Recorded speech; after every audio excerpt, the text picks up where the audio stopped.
Bueno, pues yo creo que en el último Congreso Americano ha habido pues, varios avances que podemos hablar en esta enfermedad. Yo empezaría quizá diciendo que estamos cambiando la forma de monitorizar el paciente con mieloma y buscando técnicas más sensibles, fundamentalmente además intentando evitar hacer médulas óseas a los pacientes, que es algo invasivo, e ir más a la sangre periférica y en este sentido pues buscando técnicas como la espectrometría de masas en lugar de la inmunofijación o buscar las células plasmáticas circulantes por citometría de flujo en sangre frente a la médula ósea. Además en esto es importante porque el Grupo Español de Mieloma ha tenido un papel muy relevante. De hecho, hubo una sesión básicamente de estos aspectos que casi hubo 4 de las 6 comunicaciones fueron presentadas por ponentes españoles. La otra cosa, otro aspecto importante que yo diría en cuanto al mieloma, y si quizá nos podemos centrar en el mieloma de nuevo diagnóstico, pero el tratamiento del mieloma en general es no tanto los fármacos, que hay muchos fármacos, es cierto, sino el concepto, y es que cada vez vamos a intentar o estamos intentando adaptar más el tratamiento a las características del paciente y a la respuesta que tiene. No es café para todos, sino pues hay diferentes estudios en este sentido. Por ejemplo, ha habido varios abstracts y varias comunicaciones orales dirigidas al tratamiento del mieloma de alto riesgo, con citogenética de alto riesgo o incluso de ultra alto riesgo, incluyendo las leucemias de células plasmáticas. Y aquí, pues darles un tratamiento específico con 5 fármacos en vez de 4, DARA, VRDC, es decir, fármacos, combinaciones pues quizá muy potentes, ¿no? Y demostrando pues buenos resultados. Digo, adaptar en función de las características de los pacientes, que también en este sentido ha habido estudios para pacientes frágiles, pacientes mayores o candidatos a trasplante frágiles y buscando alternativas, pues quizá por ejemplo sin dexametasona o con dosis bajas de fármacos. Y la otra opción es adaptar en función de la respuesta. Y aquí hay algo, pues una pregunta importante que nos hacemos y es por ejemplo, cuánto debe durar el tratamiento de mantenimiento, cuándo lo debemos parar, si a los 2, a los 3 años, mantenerlo para siempre. Bueno, pues también ha habido estudios en este sentido, utilizando fundamentalmente la enfermedad mínima residual, las células que quedan residuales, para definir si un paciente pues, tiene que seguir o no. Y en un estudio, por ejemplo, del grupo inglés sugiere más bien que aquellos pacientes con enfermedad mínima residual positiva deben seguir en tratamiento de mantenimiento o pueden seguir, mientras que aquellos con enfermedad mínima residual negativa que hemos eliminado las células, pues pudiéramos estar más seguros discontinuando el tratamiento tras 2 o 3 años. Bueno, creo que estos son posiblemente los grandes conceptos o importantes conceptos en el tratamiento del mieloma.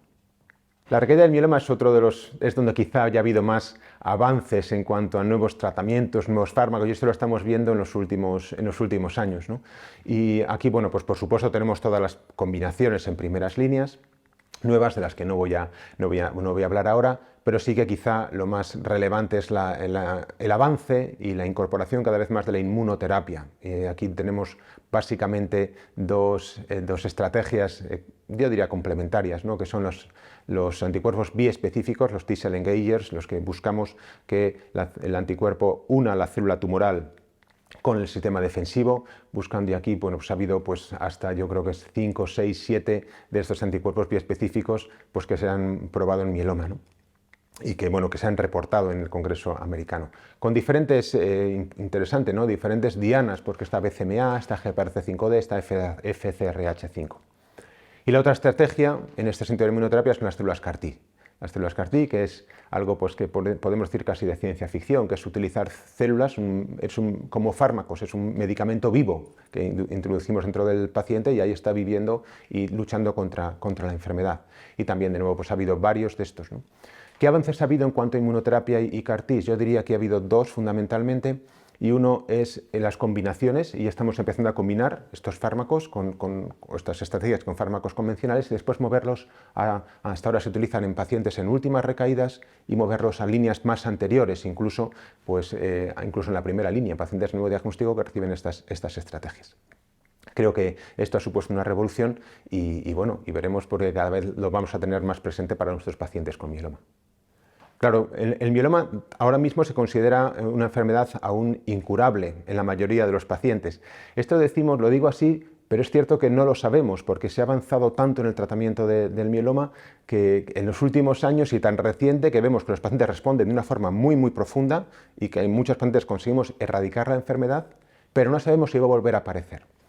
Yo diría que hoy en día pues, va a haber pacientes, hoy en día siguen recayendo muchos de los pacientes, prácticamente hoy todos los pacientes, la mayoría de los pacientes recaen, aunque ya digo que quizá en el futuro, pues con los nuevos tratamientos de ahora, pues dejen de recaer, y esos pacientes, la ventaja que tenemos es que cada vez tenemos opciones mejores para ellos en la recaída, ¿no?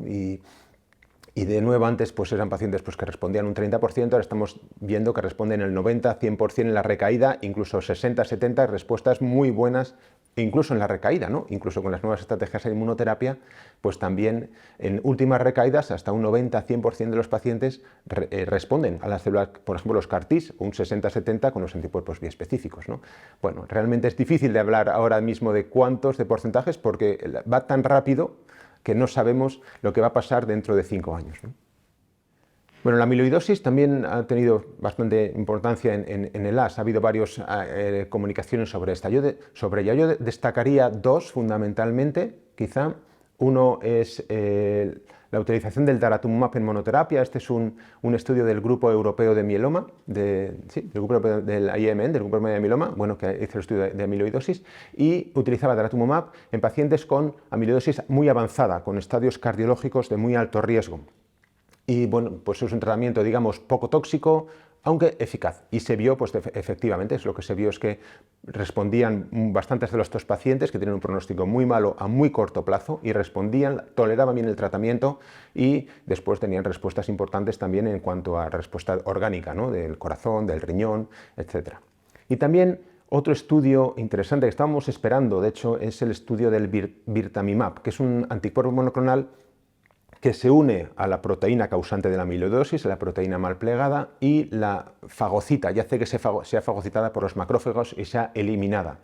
Este estudio, bueno, pues fue un estudio randomizado, el estudio Vital, y demostró, bueno, pues que en este contexto, fundamentalmente, en este caso restringido a solo los pacientes con estadios muy avanzados cardiológicos, respondían, mejoraban su respuesta cuando al estándar de tratamiento se añadía este fármaco, este anticuerpo monoclonal.